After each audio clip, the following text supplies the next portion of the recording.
Welcome to our channel.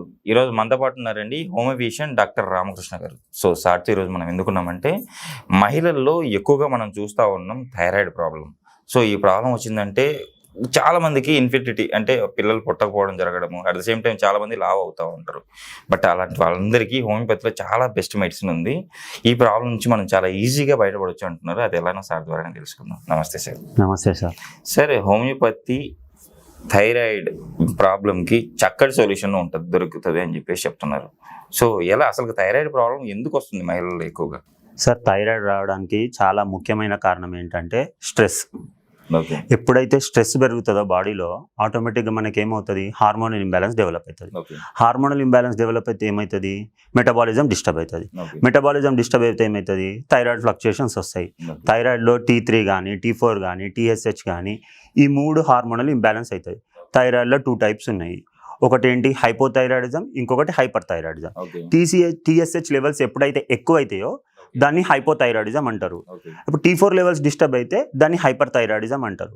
ఇంకొకటి stress ఎప్పుడు పెరుగుతుంది, మనిషికి స్ట్రెస్ ఎప్పుడు పెరుగుతుంది అని అంటే ఎప్పుడైనా మనము ఏదైనా పని చేద్దాం అనుకుంటున్నాము, ఎవరికైనా ఏమైనా చెప్పాలనుకుంటున్నాము, చెప్పలేకపోతున్నాము. ఇప్పుడు ఆఫీస్లో వర్క్ చేస్తారు, IT కంపెనీస్లో వర్క్ చేస్తారు, లేకపోతే ఏ ప్లేస్లో అయినా సరే మనం వర్క్ చేసినప్పుడు మనకి ఏదైనా పని చేస్తున్నాము, అందరూ ఏం చేస్తారు, మీరే ఈ పని చేయండి, మీరే ఈ పని చేయండి అని ఒక 100 ఫైళ్ళు తెచ్చి పెడతారు. మనము నో అని చెప్పలేము, మొహమాటము, సిగ్గు, బిడియము.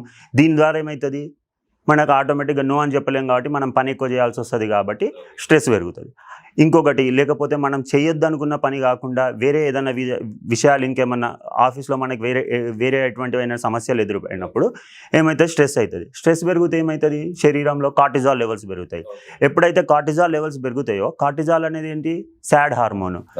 హ్యాపీ హార్మోన్స్ తగ్గిపోతాయి. హ్యాపీ హార్మోన్స్ అంటే ఏంటి, సెరోటోనిన్, డోపమైన్, నారెఫ్రిన్, ఇట్లాంటి హ్యాపీ హార్మోన్స్ తగ్గిపోతాయి, సాడ్ హార్మోన్స్ పెరుగుతాయి. అప్పుడు ఏమవుతుంది, మెటబాలిజం డిస్టర్బ్ అవుతుంది. మెటబాలిజం డిస్టర్బ్ అయితే ఏమవుతుంది, అప్పుడు థైరాయిడ్ గ్లాండ్ డిస్టర్బ్ అవుతుంది. థైరాయిడ్ గ్లాండ్ డిస్టర్బ్ అయితే ఏమవుతుంది, ఈ T3 T4 TSH అనేటివి డిస్టర్బ్ అవుతాయి.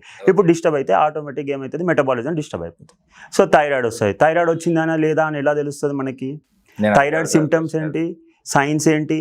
ఇప్పుడు థైరాయిడ్ ఉన్న వాళ్ళు వెయిట్ గెయిన్ అవుతారు, హెయిర్ ఫాల్ ఉంటుంది, స్కిన్ డ్రైనెస్ ఉంటుంది, తర్వాత పెదాలు ఎండుకుపోతాయి, తర్వాత నాలుక మందం అవుతుంది, గ్యాస్ట్రిక్ ప్రాబ్లం వస్తుంది, ఇండైజెషన్ డెవలప్ అవుతుంది, డైజెస్టివ్ డిజార్డర్స్ డెవలప్ అయిపోతాయి, బర్పింగ్స్ అంటే మనకు తేన్పులు రావడము, ఇలాంటివన్నీ అయిపోతాయి. అన్వాంటెడ్ ఫ్యాట్ డెవలప్ అయిపోతుంది. ఇంకా మహిళల్లో అయితే మనం PCOD డెవలప్ అవుతుంది. PCOD డెవలప్ అయితే ఏమవుతుంది, మెన్స్ట్రల్ ఇర్రెగ్యులారిటీస్ వస్తాయి, అమెనోరియా అంటారు, పీరియడ్స్ రావు. దాని తర్వాత ఇది డెవలప్ అయినాక ఏమవుతుంది, హిర్సుటిజం డెవలప్ అవుతుంది. హిర్సుటిజం అంటే ఏంటి, అన్వాంటెడ్ హెయిర్ గ్రోత్. మనకి ఎక్కడైతే హెయిర్ రావద్దో అక్కడ హెయిర్ వస్తుంది, వాయిస్లో చేంజ్ వస్తుంది, ఇవన్నీ డెవలప్ అయిపోతాయి.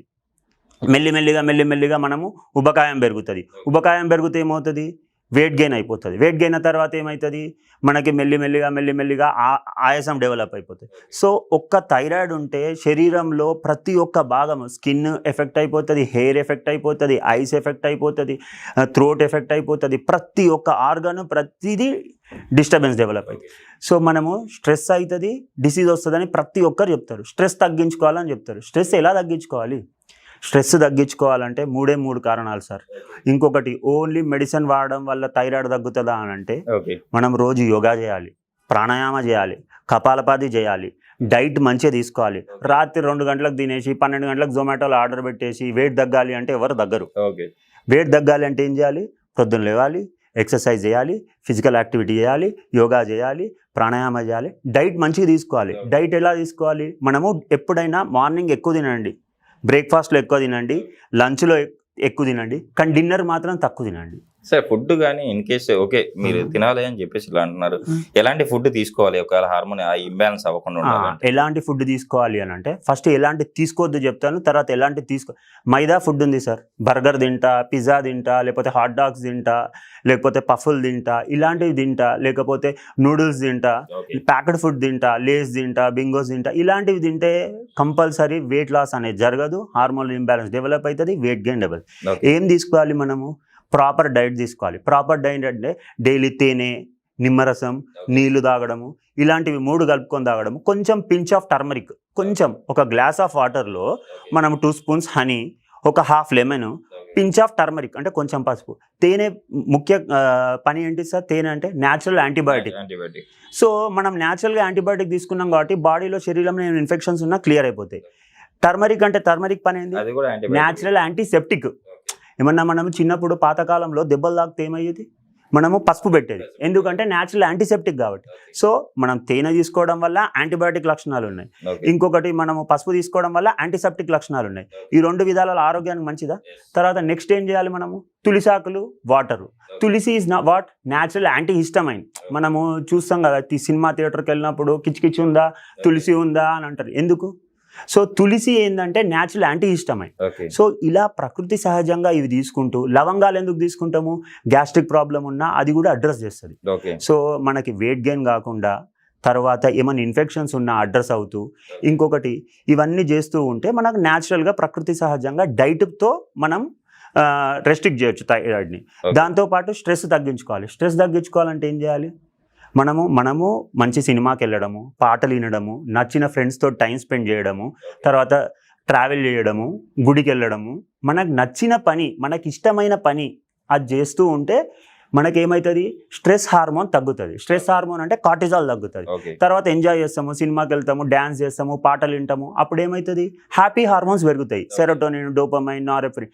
ఇప్పుడు ఇది పెరిగి ఇది తగ్గితే ఏమవుతుంది? ఆటోమేటిక్గా మెటబాలిజం నార్మల్ అవుతుంది. అప్పుడు ఏమవుతుంది? థైరాయిడ్ హార్మోన్స్ కూడా నార్మల్ అవుతాయి. ఎప్పుడైతే థైరాయిడ్ హార్మోన్స్ నార్మల్ అయిందో పీసీఓడి తగ్గిపోతుంది, వెయిట్ గెయిన్ తగ్గిపోతుంది, తర్వాత మన స్కిన్ డ్రైనెస్ పోతుంది, హెయిర్ ఫాల్ కంట్రోల్ అయిపోతుంది. అంటే ఒక్క థైరాయిడ్ మన శరీరాన్ని తినేస్తుంది. సో థైరాయిడ్ నార్మల్ ఉండాలంటే స్ట్రెస్ ఉండకూడదు. స్ట్రెస్ ఉండకూడదు అని అంటే ఎవరికైనా ఎప్పుడైనా ఏదైనా ప్రాబ్లం ఉంటే, ఏదైనా చెప్పాలనుకుంటే చెప్పేసేయాలి. మనసులో పెట్టుకొని సప్రెస్ చేసుకొని ఆరోగ్యం ఖరాబ్ చేసుకోవద్దు. చెప్పలేని పరిస్థితి ఉంది, ఫర్ ఎగ్జాంపుల్ చెప్పలేని పరిస్థితి ఉంటే మనం ఏం చేయాలి? ఒక పెన్ను, పేపర్ తీసుకొని మన ఎమోషన్ని పేపర్ మీద రాసేసి చింపేసి డస్ట్బిన్లో పడేయాలి. అంటే మన ఎమోషన్ని కూడా బయటికి కక్కేసేయాలి మనం. సో ఎమోషన్ని లోపల పెట్టుకొని ప్రెషర్ పెంచుకుంటే ఆటోమేటిక్గా మనం ఏమవుతుంది? వెయిట్ గెయిన్ అయిపోతుంది. సో ఈ విధంగా స్ట్రెస్ తగ్గించుకోవాలి, డైట్ ప్రాపర్గా తీసుకోవాలి, ప్రాపర్ హోమియోపతిలో వండర్ఫుల్ మెడిసిన్స్ ఉన్నాయి, సైడ్ ఎఫెక్ట్స్ లేవు. హోమియోపతి మెడిసిన్లో వండర్ఫుల్ ఎందుకు ఉన్నాయనంటే హోమియోపతిలో ప్లాంట్ సోర్సెస్ నుంచి మెడిసిన్స్ తయారు చేస్తారు, యానిమల్ సోర్సెస్ నుంచి మెడిసిన్స్ తయారు చేస్తారు, మినరల్స్, మెటల్స్, వండర్ఫుల్ మెడిసిన్స్ ఉన్నాయి. అంటే ఫర్ ఎగ్జాంపుల్ గోల్డ్ నుంచి మెడిసిన్ తయారు చేస్తారు, సిల్వర్ నుంచి మెడిసిన్ తయారు చేస్తారు, కాపర్ నుంచి తయారు చేస్తారు, ఐరన్ నుంచి తయారు చేస్తారు. ఇప్పుడు థైరాయిడ్ విషయంలో మనకి మెటల్స్ నుంచి అవసరం. థైరాయిడ్లో ఐరన్ మెటబాలిజం డిస్టర్బ్ అయింది అనుకోండి, అప్పుడు కూడా మనకు ఐరన్ కావాలి కదా. థైరాయిడ్లో అయోడిన్ చాలా ఇంపార్టెంట్. సో అయోడిన్ డిస్టర్బెన్స్ అవుతుంది. సో అయోడిన్ కూడా ఇంపార్టెంట్ కదా. అయోడినం అని ఒక మెడిసిన్ ఉంటుంది హోమియోపతిలో, అది కూడా మనకి చాలా అవసరం. ఐరన్ నుంచి ఫెర్రమ్ అని ఒక మెడిసిన్ ఉంటుంది. సెలీనియం కూడా మనకి థైరాయిడ్లో చాలా ఇంపార్టెంట్. ఈ మినరల్స్ అన్నిటితో తయారు చేసిన మందులు ఉంటాయి. సో ఈ విధంగా మనము థైరాయిడ్కి proper diet, yoga, pranayama, medicine ఇవన్నీ తీసుకుంటే మనము థైరాయిడ్ని ఖచ్చితంగా కంట్రోల్ చేయొచ్చు. నిజంగా సార్, ఈరోజు మన థైరాయిడ్ ప్రాబ్లం వల్ల మనం ఎలాంటి సమస్యలు ఫేస్ చేస్తామో అది తగ్గించుకోవాలంటే మనం ఏం చేయాలి, హోమియోపతి మెడిసిన్ ఎలాంటి మెడిసిన్ తీసుకోవాలి, ఎలాంటి డైట్ తీసుకోవాలి, చాలా చక్కగా వివరించారు సార్. Thank you sir.